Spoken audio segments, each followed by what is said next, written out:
The moment I saw the padlock on the office door at the hardware store, I knew something was wrong. Not just wrong, but fundamentally broken. My key, the one I'd carried for years, didn't fit the new lock. I tried the old code on the alarm panel, the one Lorelei had used since I was a teenager, but it just beeped back an error. My access to the online accounts, the ones I used to pay the store's bills and manage inventory, were all locked too. Every single one. My stomach dropped. I was Sophia, 31 years old, Lorelei's eldest daughter, and her right hand at the family hardware store since I graduated high school, or at least I had been. Quick pause. Let me know in the comments what country you're tuning in from. I drove straight to Mom's house, my hands gripping the steering wheel so hard my knuckles were white.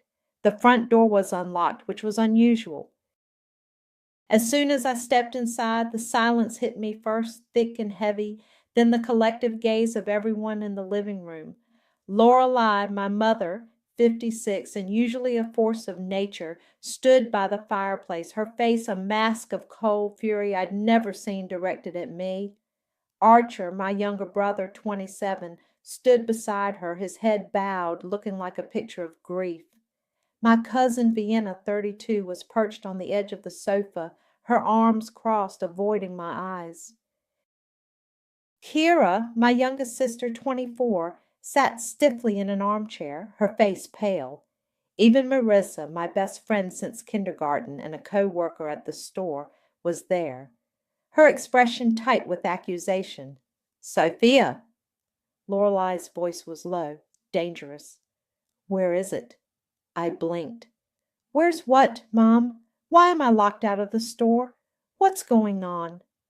Lorelei took a step forward, her eyes blazing. Don't play stupid with me. The $40,000, my retirement, it's gone. And every single sign points to you. My breath hitched. $40,000? Retirement? I felt like I'd been punched. What are you talking about? I haven't touched your retirement. I don't even have access to that account. Archer finally looked up, his eyes red-rimmed, but there was a flicker of something else there, something I couldn't quite place. Sophia, how could you? Mom trusted you. We all did. His voice broke on the last word, a perfect performance. Archer, what are you saying? I turned to him, bewildered. You know I would never. We found the transfer slips. Lorelei cut me off, her voice devoid of warmth. Your name, your signature, it's all there. My signature? That's impossible. I felt a desperate need to explain, to make them see, but no one was looking at me, not really. They were looking through me, at the thief they believed I was. Vienna finally spoke, her voice tight with disappointment. Sophia, how could you do this to Aunt Lorelei after everything she's done for us? Marissa added, her voice barely a whisper. I can't believe this. I can't. Kira just stared at the floor, unable to meet my gaze. The silence in the room was deafening, filled with their judgment. No one asked for my side of the story. No one offered me a chance to explain the obvious forgery, the impossible accusation. I was already guilty in their eyes. Get out, Lorelei said, her voice trembling with a raw pain that twisted my gut. Get out of my house. You're dead to me. My world fractured. I stood there for a moment, the words echoing in my ears. The faces of my family hardened against me. There was no point arguing, no point begging.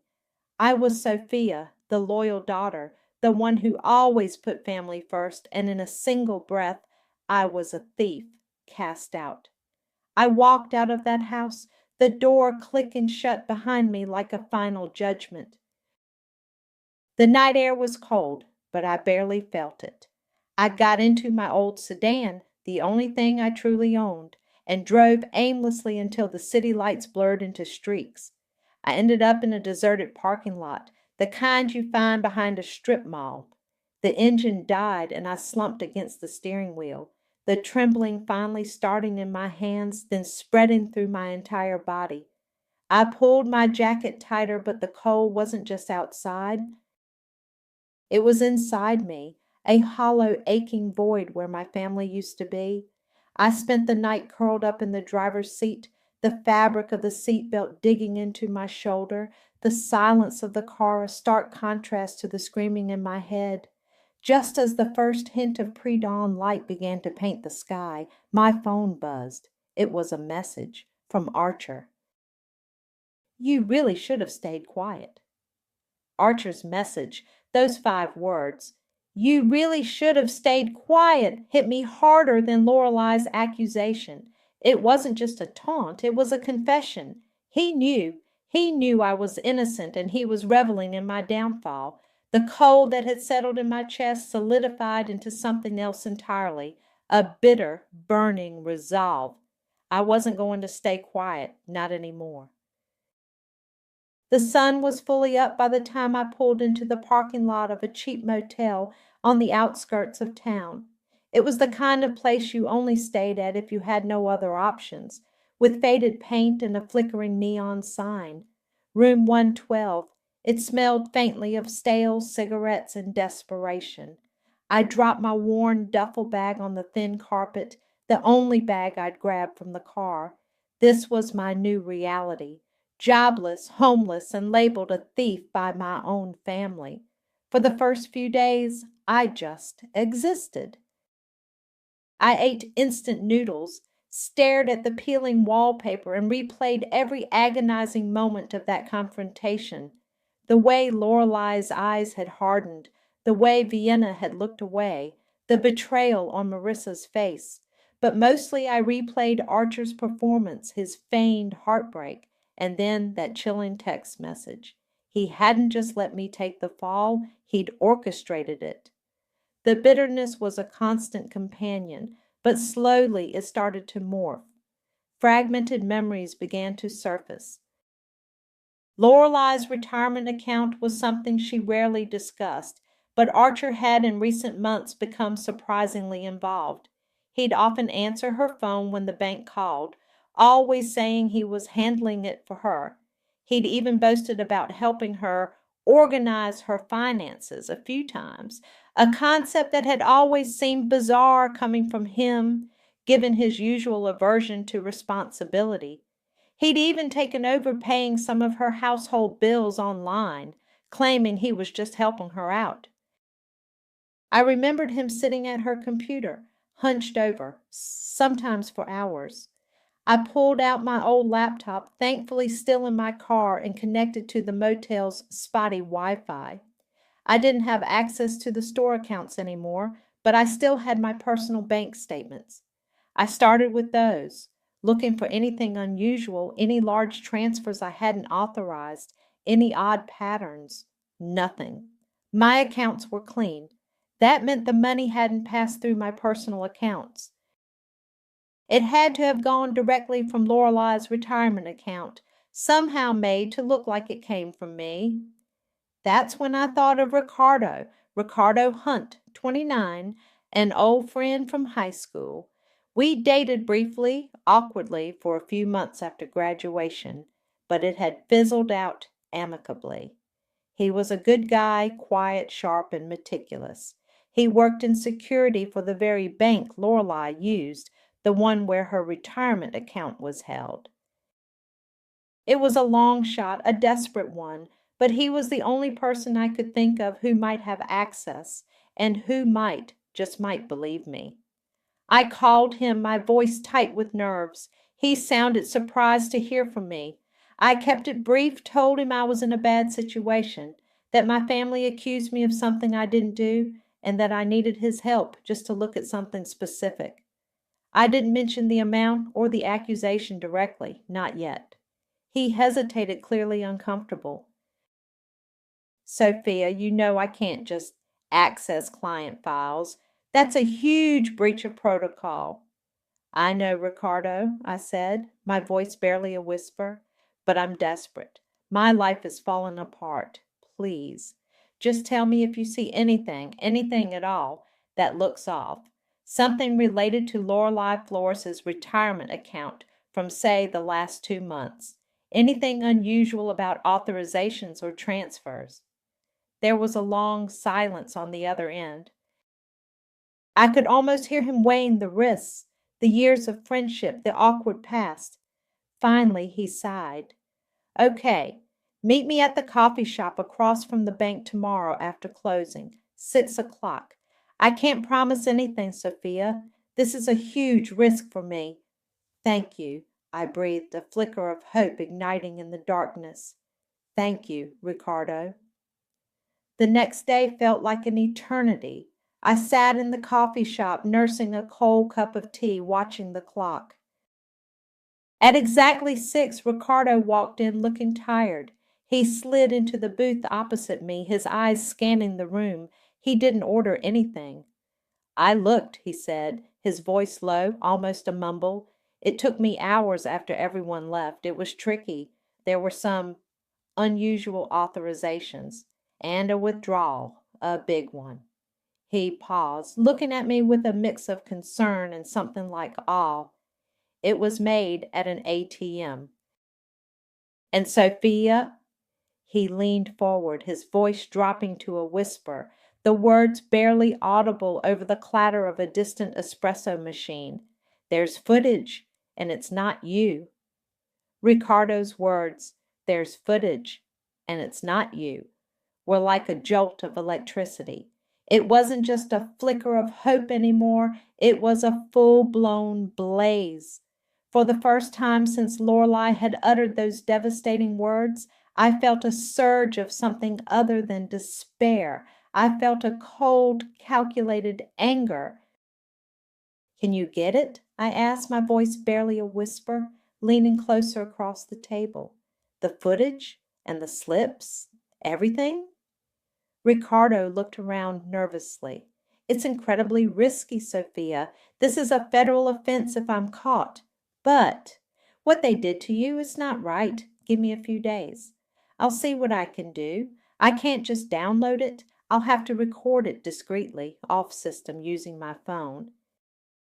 It won't be perfect quality, but it'll be proof." Over the next week, I lived on edge in that dingy motel room. I spent my days reviewing every single bank statement Lorelei had ever given me access to, cross-referencing dates, looking for anything out of place. I remembered Archer's sudden interest in her online banking, his insistence on helping her with transfers. It all clicked into place. He wasn't helping her. He was setting me up. Then late one evening, Ricardo messaged me. "Meet me at the same coffee shop, now." My heart hammered against my ribs as I walked in. Ricardo was already there, a small, unmarked USB drive on the table beside his half-empty coffee cup. He pushed it towards me. "It's all there. The ATM footage, copies of the transfer authorizations, some internal notes. It took some serious maneuvering. Be careful with it, Sophia. This is everything." I nodded, my fingers trembling as I picked up the drive. "Thank you, Ricardo. I I don't know how I can ever repay you." "Just clear your name," he said, a grim look on his face. "And don't tell anyone where you got this. Not ever." Back in my motel room, I plugged the USB into my laptop. My hands were steady now, fueled by a chilling resolve. The first file was the ATM surveillance video. It was grainy, as Ricardo had warned, but perfectly clear enough to see. The date and time stamp confirmed it, the day the money disappeared. And there, standing at the ATM, pulling out bundles of cash, was Archer, my brother. He was wearing a baseball cap pulled low, but there was no mistaking his profile, his build.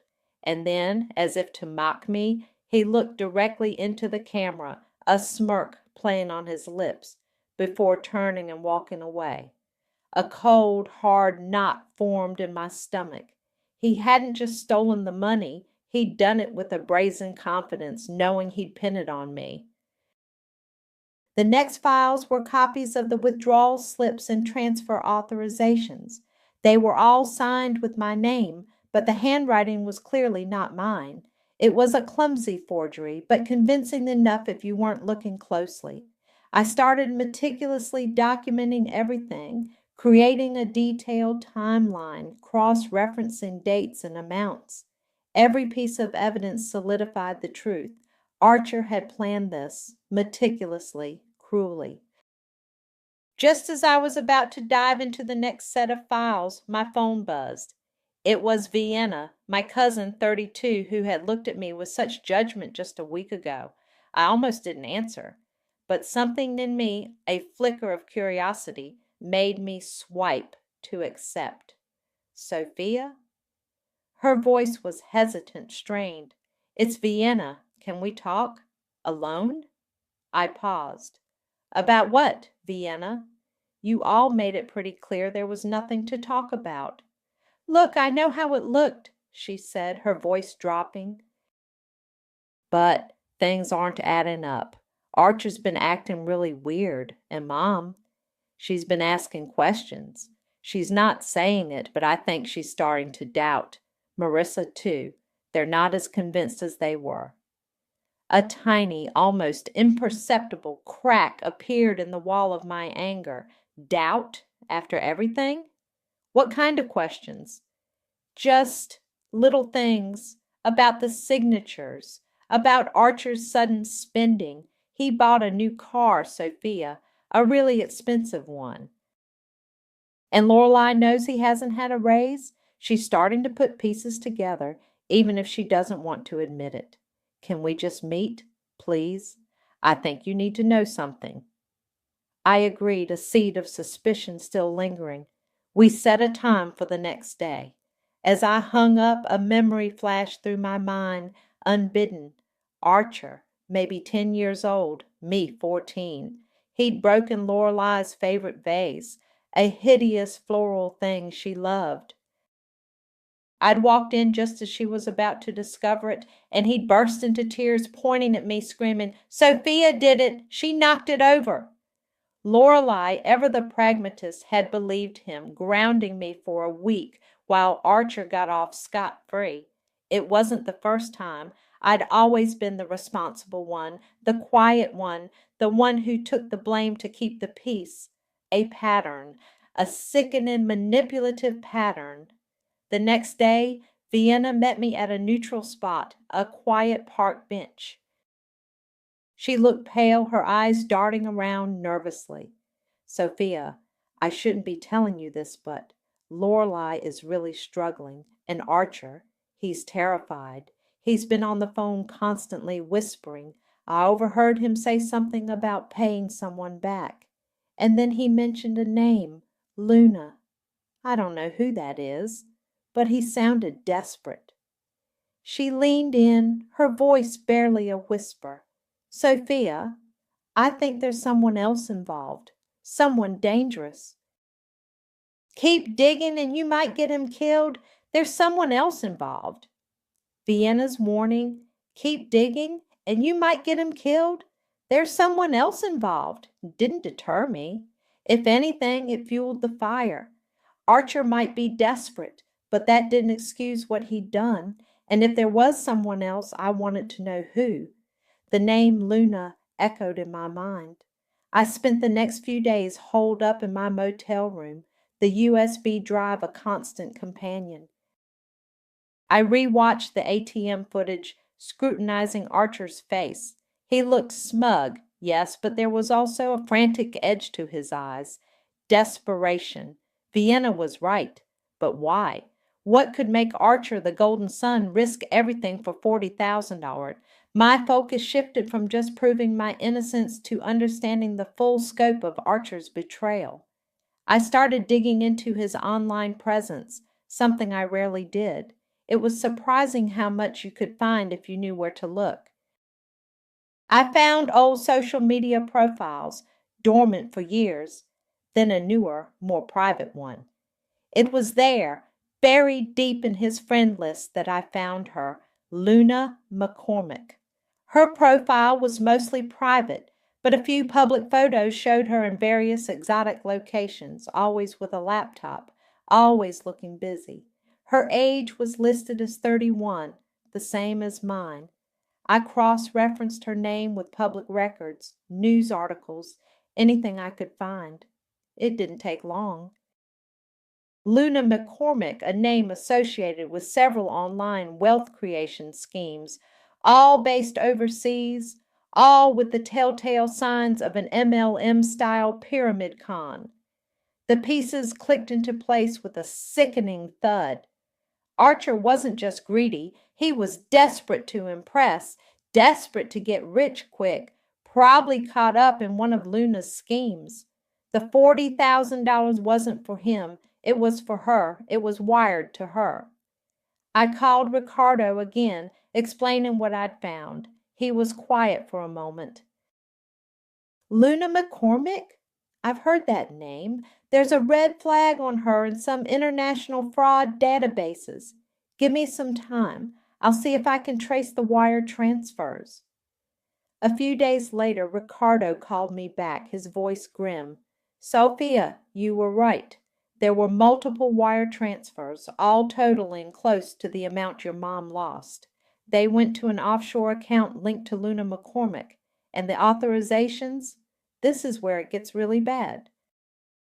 Archer didn't just forge your signature on withdrawal slips. He used Lorelei's credentials, her online banking login, to create what looked like legitimate authorizations for these transfers. He even faked a few emails from her approving the transfers, making it look like she was fully aware and sanctioning them. He was meticulous about covering his tracks, making it seem like Lorelei herself approved the transfers, and then that you were the one initiating the final withdrawals or direct wires. My blood ran cold. He hadn't just framed me, he'd manipulated Lorelei's own accounts, making it look like she approved the initial transfers, then put my name on the final withdrawal. It was a layered deception, designed to ensure I was the only one blamed. He'd made it look like Lorelei had authorized a transfer to me as seer, and then I'd sent it to Luna. It was genius in its cruelty.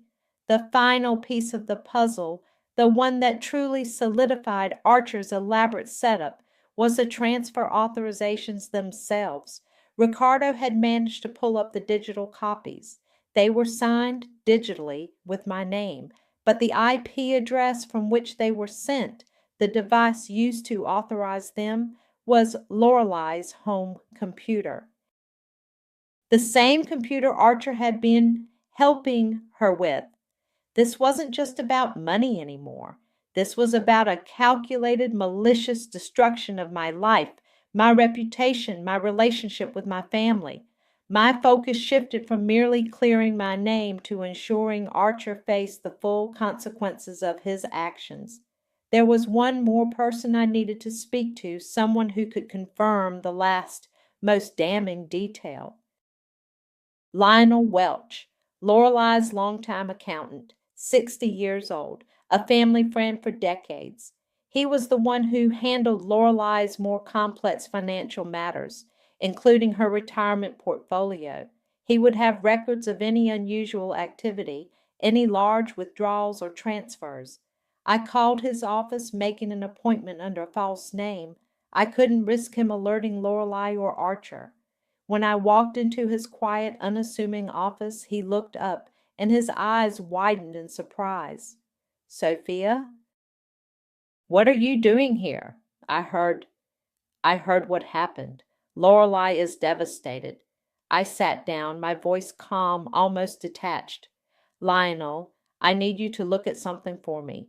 Something related to Lorelei's retirement account, specifically a large transfer that happened about 6 weeks ago. I need to know if you received any authorization for it. He pulled up his records, his brows furrowed. He clicked through files, his fingers tapping on the keyboard. He found the entry, a $40,000 transfer. Yes, here it is. It was authorized. I remember it because it was a significant amount. I confirmed it with Lorelei at the time, or so I thought. I received a faxed authorization signed by you, Sophia, stating it was for a personal investment. I called the number on the fax to confirm, and someone confirmed it was legitimate. I noted it in the file." He paused, looking at the fax document on his screen. His face, usually so composed, slowly drained of color. He leaned closer to the screen, then back again, his eyes wide with dawning horror. He looked at me, then back at the screen, his hand trembling slightly as he pointed to the signature. "That authorization wasn't from your mother. It was yours." Lionel Welch's face was ashen. "That authorization wasn't from your mother. It was yours." His voice was barely a whisper, laced with a dawning horror that mirrored my own. He was staring at the fax document on his screen, the one that supposedly bore my signature, authorizing the $40,000 transfer from Lorelei's retirement account. "My ID was copied from an old tax return," I explained, my voice flat. "Archer must have had access to it, and the power of attorney, he faked it. He made it look like Lorelei had given me power of attorney over her retirement account, which she never did." "That's how he got you to process it, isn't it?" Lionel nodded slowly, his eyes wide. "Yes, the power of attorney document was attached to the fax. It looked legitimate. The signature, the notary stamp, it was all there. I called the number on the fax to confirm the transfer, and someone, a man, confirmed it was legitimate and from you. I'm so sorry, Sophia. I should have been more careful. I should have called Lorelei directly, or you, on a known number. I trusted the documentation." "And I trusted Archer. He's been so helpful with Lorelei's affairs lately, I just assumed he was assisting you both." The realization hit me with the force of a physical blow. Archer hadn't just forged my signature. He'd created an entire paper trail of fake authorizations, a fake power of attorney, and even impersonated me on the phone to Lionel. He'd set up every single detail to ensure that when the money disappeared, all roads led directly to me. He had even ensured Lionel, Lorelei's trusted accountant, was unknowingly implicated in the setup, making his testimony appear to confirm my guilt. I thanked Lionel, leaving him to grapple with the implications of his unwitting involvement. My mind was no longer consumed by the desperate need to prove my innocence. That was a given now. My mind was consumed by something far colder, far more potent: revenge. Over the next 2 weeks, I became a ghost. I stayed in the motel, rarely venturing out, fueled by instant coffee and a singular purpose. I cross-referenced every piece of evidence: the grainy ATM footage of Archer, the forged power of attorney, the fake faxes to Lionel, the wire transfers to Luna McCormick's offshore account. Ricardo had even managed to find records of Archer purchasing a burner phone around the time the faxes were sent, likely the one he used to impersonate me to Lionel. Then I found the ultimate piece of damning evidence. Buried in Lorelei's recycling bin, which I'd retrieved from the curb outside her house late one night, I found a crumpled, anonymous letter. It was addressed to Archer. Inside were photocopies of what appeared to be deposit slips, showing large sums of money being deposited into my bank account, dated weeks before the theft. They were crude forgeries, but designed to look like I was secretly accumulating wealth. He must have sent it to himself, then found it, to plant the seed of suspicion. He had set this up weeks, maybe even months in advance. My hands, which had trembled in despair just weeks ago, were now steady as I printed everything: every document, every screenshot, every piece of evidence. I even found a way to enhance the ATM footage, making Archer's smug face even clearer. I bought a new flash drive, a sleek black one, and meticulously organized all the files into a presentation. Each slide told a part of the story, building an irrefutable case. I tested the time-stamped receipts, the handwriting comparisons, the IP addresses. It was airtight. The date was approaching, Lorelei's 56th birthday. She was having a dinner party, a lavish affair at her favorite Italian restaurant, the kind of place where everyone dressed up and pretended everything was perfect. It was the perfect stage. I called the restaurant using a burner phone and booked a small private room. Not for myself, but for the family. I knew Lorelei would be there. Archer would be there. Everyone who had condemned me would be there. I had to ensure my presence wouldn't be a surprise, not entirely. I wanted them to know I was coming, to feel the dread. I wanted them to stew. Just as I was finalizing the presentation, my phone rang. It was Kira, my youngest sister, 24. Her voice was choked with tears. Sophia, please, you have to listen. Mom's thinking of pressing charges. She's talking to a lawyer tomorrow. She's saying she has irrefutable proof. She's going to ruin you. The phone slipped from my grasp, clattering to the floor. My heart rate spiked, but not from fear, from a cold, exhilarating surge of triumph. Perfect. Let them think they had me cornered. Let them think they were winning. They had no idea what was coming. Kira's tearful confession, Mom's thinking of pressing charges, she's talking to a lawyer tomorrow, was the final push. It solidified my resolve. They wanted to ruin me? Fine, but they wouldn't be the only ones ruined. I barely slept that night. My mind was a whirlwind of anticipation, not nerves. Every detail of my plan played out in my head. Lorelei's birthday dinner was tonight. The stage was set. I sent one final cryptic message to Lorelei's phone, knowing it would hit her just as she was getting ready for her party. Hope you like surprises. See you at dinner. I imagined her face a mix of confusion and anger. Good. Let her wonder. Let her stew in it. My first order of business for the day was meeting Ricardo. He was my last crucial piece. We met at a discreet cafe, far from the bank. I handed him a small, elegantly wrapped gift bag, the kind you'd bring to a birthday party. Inside was a flash drive, nestled amongst a few innocuous tissue paper layers, and a small sealed envelope containing the most damning printouts, the forged power of attorney, the fake faxes, and the anonymous letter Archer had sent himself. The bag was labeled in neat script, "For Lorelei, important memories." "I need you to plant this," I explained, my voice low and steady. "At the dinner, somewhere Lorelei will see it, but not immediately. Blend in. You're a family friend, after all. Just make sure it's on the table, near her place, before the main course is served." Ricardo looked at the bag, then at me, his face a mixture of apprehension and grim determination. "Sophia, this is going to blow up their world." "That's the point," I replied, my gaze unwavering.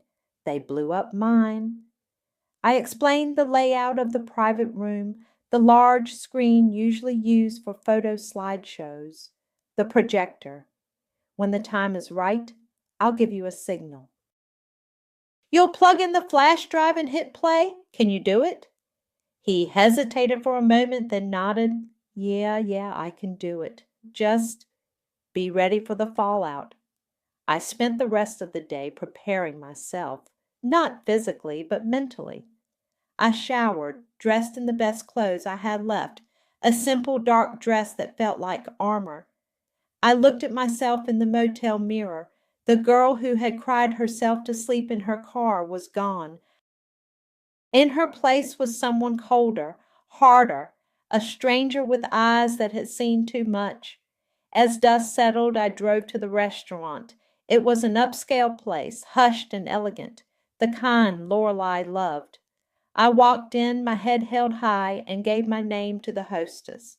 She led me to the private dining room, The moment I stepped through the double doors, a hush fell over the room. Every head turned. Lorelei, seated at the head of the long table, her face hardening into a mask of shock and fury. Archer, beside her, his smug expression faltering for a split second before he recovered, a sneer twisting his lips. Vienna, Marissa, Kira, Lionel. They were all there, their faces a mixture of disbelief, anger, and a flicker of something that might have been guilt in Vienna's eyes. Ricardo was already there, casually chatting with Akira, the gift bag tucked discreetly under the table near Lorelei's place. He gave me a subtle nod. The air in the room was thick with unspoken accusations. No one spoke. No one greeted me. It was as if I were a ghost, an unwelcome specter at their celebration. I walked to the empty seat at the far end of the table, directly opposite Lorelei, and sat down. My presence was an affront, a challenge. I felt their eyes on me, burning holes through my composure, but I met their gazes with a cool, unwavering stare. The dinner proceeded in a strained silence. Lorelei tried to rally, forcing conversation, but the festive atmosphere was shattered. Archer kept glancing at me, a mixture of bravado and unease in his eyes. He knew I was up to something, but he couldn't possibly imagine what. The waitstaff brought out the dessert, a towering chocolate cake, Lorelei's favorite. The candles flickered, casting dancing shadows on their faces. This was it, the moment I had waited for. I stood up, my chair scraping loudly against the polished floor. Every eye in the room snapped to me. Lorelei's face was a thundercloud. Archer's smirk was gone, replaced by a flicker of genuine fear. My voice, when I spoke, was clear and steady, cutting through the tense silence like a knife. I didn't come to apologize. I came to let the truth introduce itself. I didn't come to apologize. I came to let the truth introduce itself. My voice echoed in the stunned silence of the private dining room. Lorelei's eyes narrowed, a mixture of anger and confusion warring on her face. Archer's smugness had evaporated, replaced by a pale, strained look. I met Lorelei's gaze. "Mom, there's a gift bag next to your plate. It's for you. Open it." Her eyes flickered to the small, elegant bag. She hesitated, then slowly reached for it, her movements stiff.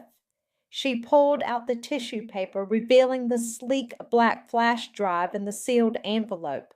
Her brow furrowed in confusion. "What is this, Sophia?" she demanded, her voice tight. Before I could answer, Ricardo, who had been sitting quietly near the projector, smoothly stood up. He walked over to the large flat-screen monitor mounted on the wall, the one usually reserved for birthday slideshows. He plugged the flash drive into the side port, his movements practiced and efficient.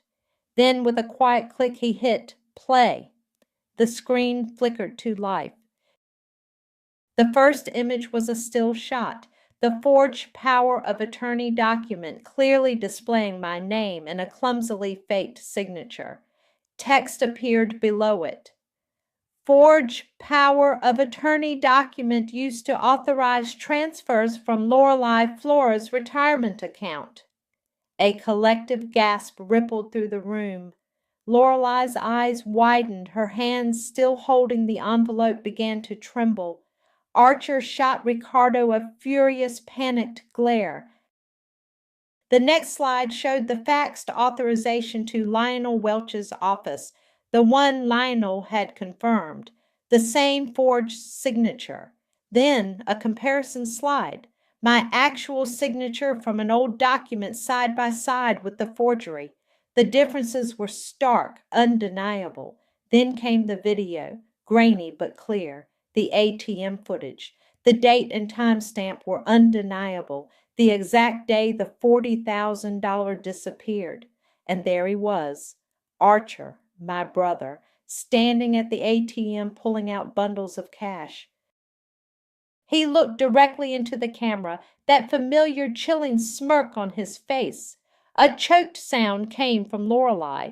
Her hands were shaking violently now, the envelope slipping from her grasp. The video transitioned to a series of screenshots, online banking records, showing the initial transfer from Lorelei's retirement account to an intermediary account, then the final wire transfer. The recipient, Luna McCormick. The amount, $40,000. The destination, an offshore account. Then a final slide appeared, a screenshot of Luna McCormick's online profile, followed by a brief summary of her involvement in an MLM-style fraud scheme. Silence descended upon the room, thick and suffocating. The only sound was the soft hum of the projector and the ragged breaths of the people gathered. Lorelei's face was a kaleidoscope of emotions: disbelief, horror, crushing betrayal. Her eyes, wide and unfocused, darted from the screen to Archer, then to me. Archer, finally breaking the silence, lunged forward, his face contorted with rage. "It's fake! All of it! Sophia, you photoshopped this! You're insane!" He tried to grab the flash drive from the monitor, but Ricardo quickly stepped in front of him, blocking his path. "It's not fake, Archer," Ricardo said, his voice calm but firm. "It's all verifiable. IP addresses, transaction codes, bank security footage. It's all real." Marissa, my former best friend, stared at the screen, her hand flying to her mouth. Kira, who had been quietly sobbing, suddenly stood and ran out of the room, the sound of her hurried footsteps echoing down the hall. Vienna, her face streaked with tears, openly sobbed, burying her face in her hands. "Oh, my God, Archer, how could you? How could you do this to Sophia, to Aunt Lorelei?" Lorelei, her eyes still fixed on the screen, slowly sank to her knees. The elegant dress pulled around her as she collapsed, a broken figure at the head of the table. Her face was pale, her lips trembling. She looked up at me, her eyes filled with a raw, agonizing pain. "Sophia," she whispered, her voice barely audible, like a sacred broken prayer. "Sophia." I watched her, my heart a cold, hard stone. The satisfaction was immense, a bitter triumph. The silence stretched, heavy with shattered trust and exposed lies. I picked up my jacket, slung it over my shoulder. My gaze swept across the faces of my family, their expressions a mixture of shock, shame, and devastation. Not one of them had believed me, not one. "I didn't come back for forgiveness," I said, my voice clear and steady, cutting through the silence like a shard of ice. "I just wanted to watch you all feel what I felt." The silence I left behind in that private dining room was deafening. I walked out into the cool night air, leaving Lorelei on her knees, Archer screaming, and the rest of my family in various states of shock and horror. Ricardo met my eyes briefly, a silent acknowledgment of a job done. My revenge wasn't loud or violent. It was quiet, precise, and utterly devastating.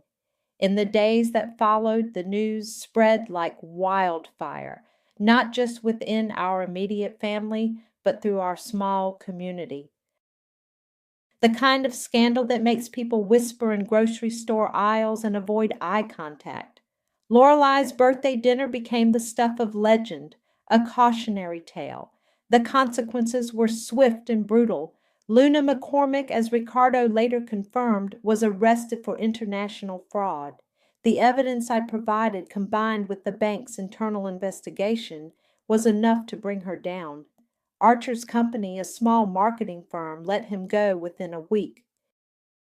The official reason was restructuring, but everyone knew it was because of the scandal.